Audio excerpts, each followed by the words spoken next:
క్రీస్తునందు ప్రియమైనటువంటి సోదర సహోదరులకు ప్రభు అయిన యేసు క్రీస్తు నామములో మీకు శుభములు వందనాలు తెలియజేస్తూ ఉన్నాను.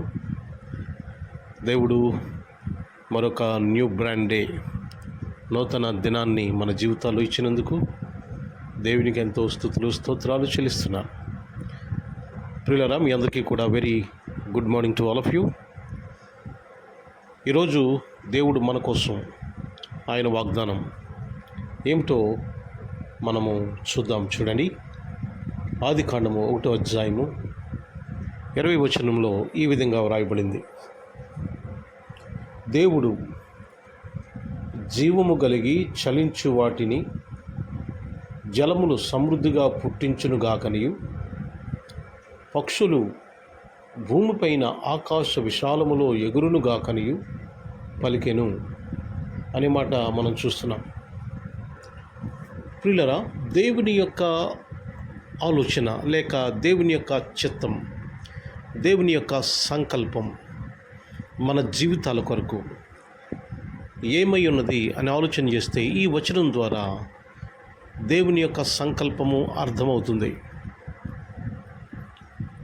జీవము లేని వాటికి ఆయన జీవమునిచ్చే దేవుడు. ఏమండి, జీవము ఎండిన ఎముకలకు జీవమునిచ్చే దేవుడు.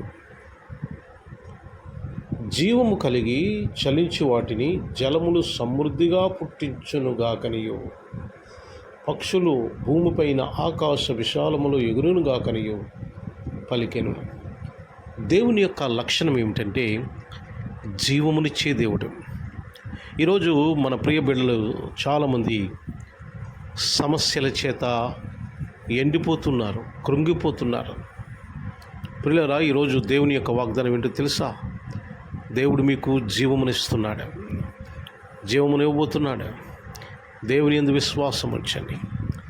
అనేక ఆర్థిక ఇబ్బందుల చేత కృంగిపోయి నలిగిపోయి ఎండిపోతున్నారు. ఈరోజు దేవుని వాగ్దానం మీ జీవితంలో ఏంటో తెలుసా? దేవుడు మీకు జీవమునివ్వబోతున్నాడు. చాలామంది మానసికంగా శారీరకమైన సమస్యలతో కృంగిపోయి ఎండిపోతున్నారు. అలాంటి వారికి దేవుడు జీవమునిస్తున్నాడు. భయపడొద్దు ప్రియమైన సహోదరి సహోదరులారా, భయపడొద్దు. దేవుని యొక్క వాగ్దానం ఏమిటో తెలుసా? దేవుడు జీవమునిచ్చే దేవుడు. ఉద్యోగంలో సమస్యల చేత ఎండిపోతున్నారా, కృంగిపోతున్నారా? దేవుడు మీకు జీవాన్ని ఇచ్చి మళ్ళీ పునరుజ్జీవింపజేస్తాడు. వ్యాపారంలో సమస్యల చేత ఎండిపోతున్నారా?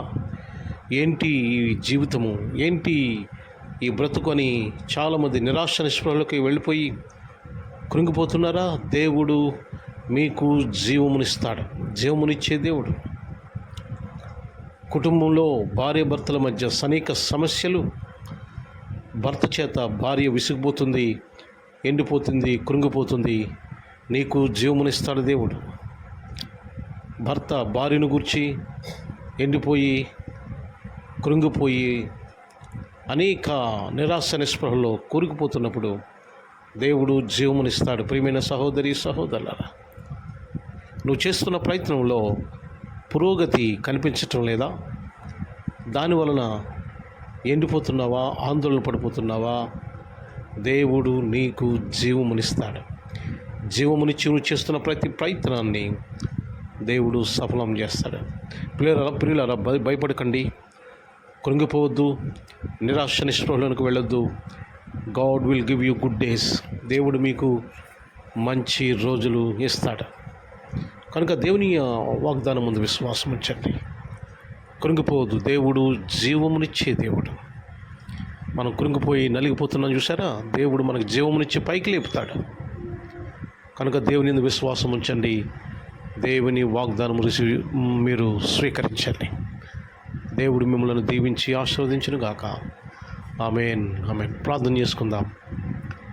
సకల ఆశీర్వాదములకు కారణభూతుడైనటువంటి మా ప్రియ పరలోకపు తండ్రి, మీ ఘనమైన శ్రేష్టమైన నామానికి వందనాలు చెల్లిస్తున్నాం. ప్రభువా, ఈ నూతన దినాన్ని మరొకసారి మా జీవితాల్లో మీరు అనుగ్రహించినందుకు వందనాలు. ప్రభువా, మీ వాగ్దానము జ్ఞాపకం చేసుకుంటున్నాం. అనేక సమస్యల చేత, ఇబ్బందుల చేత, బాధల చేత ఎవరికి చెప్పుకోలేకుండా మేము కృంగిపోయి, వేసారిపోయి, ఎండిపోతూ ఉన్నాం. ప్రభా, మీరు మాకు జీవమునిస్తానని మీరు వాగ్దానం చేశారు నాయన. ప్రభా, మాకు జీవమునిచ్చి లేపమని మా జీవితాల్లో, కుటుంబాల్లో, ఉద్యోగాల్లో, వ్యాపారాల్లో, సమస్తములో కూడా మీ జీవమును అనుగ్రహించి ఉజ్జీవింపజేసి ప్రభా, మేము ముందుకు కొనసాగడానికి సహాయం చేయమని, దీవించమని కోరి ప్రార్థన చేస్తున్నాను. ఈ రోజంతటిలో మీ కృప అనుగ్రహించండి. ఏ సవాలు ఎదురైనా మేము ధైర్యంతో ఎదుర్కోవటానికి